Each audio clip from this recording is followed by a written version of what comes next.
What's the easiest job in the world? It's not a trick question. The answer is an expert. Don't ask which field or what discipline, just nod and move on. Some of these self-proclaimed experts also cover geopolitics. They write op-eds and dish out advice. Let me introduce you to one such piece. It was published by The Economist last week. Look at the headline. What India-China détente means for the West. Our first reaction was surprise. If there was a détente, no one told us. So we read on to find out what it was about. We expected some big revelation to emerge, maybe Indian officials secretly traveling to China, or maybe signing some top secret deal. Turns out there was none of that. In fact, there was no détente. The entire article is a huge exercise in what if.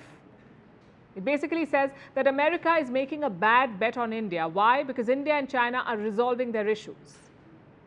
Once they're friends again, India will not help the US, not with Taiwan, not with supply chains, and not even with climate change. But like I said, there is no evidence to back this up. This article mentions just two parameters. One is bilateral trade. It reached $136 billion last year. Apparently, that means India and China are friends again. And two, the military disengagement. India and China have held 18 rounds of talks. The article notes that both sides have withdrawn from 5 flashpoints, only 2 remain. These points are presented as evidence, proof of a so-called Himalayan thaw. So let's do something. Let's use the same logic for US-China relations. We'll start with bilateral trade. It reached around $690 billion last year. US-China trade, $690 billion. It's a new record. Trade is rising despite political tensions and a trade war. Second, engagement and talks. 3 top US officials have visited China in less than 1 month. Secretary of State Antony Blinken, Treasury Chief Janet Yellen, and climate envoy John Kerry. Plus 100-year-old Henry Kissinger. He made the trip to Beijing. Does this mean China and the US are friends again? Well, far from it. They're one miscalculation away from war. My point is, India is not the only country talking to China. Others, including the US, are doing the same. In fact, India has more reasons to do so. In 2020, there were deadly clashes between India and China, the Galwan Valley clashes. And since then, both sides have built up their military presence, more soldiers, more weapons, more patrols. And this was never going to be a long-term solution. You can't have 2 nuclear powers facing off constantly, so the de-escalation is not some symbolic event. It was bound to happen. But the article completely misses that point. And there are 2 problems in this report. One, there was no détente.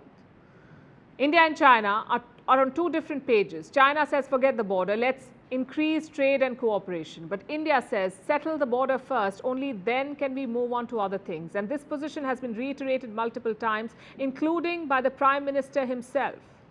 Prime Minister Modi gave an interview ahead of his trip to the United States.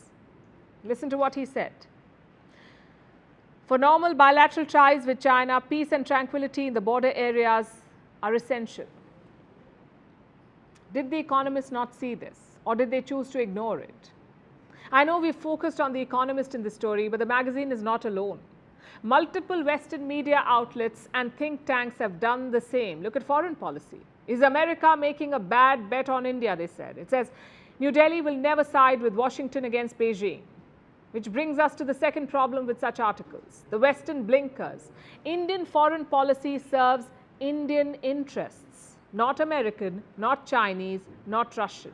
Why does that surprise the Western media so much? Their governments have broken out of the Cold War mentality, at least some of them have, but they still haven't. They look at foreign policy as bloc politics. You're either with us or against us. India refuses to play that game. It does oppose China, but for completely different reasons.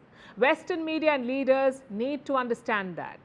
There is no thaw or détente between India and China. Things are still frosty, and even if there is, Western leaders will have to take a call. Are they friends with India only to tackle China? Or do they see beyond that? India is also the world's largest democracy, an emerging market with a robust industrial base. I'm sure that counts for something.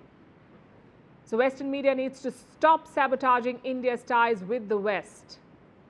You can't pass off guesswork as expert opinion.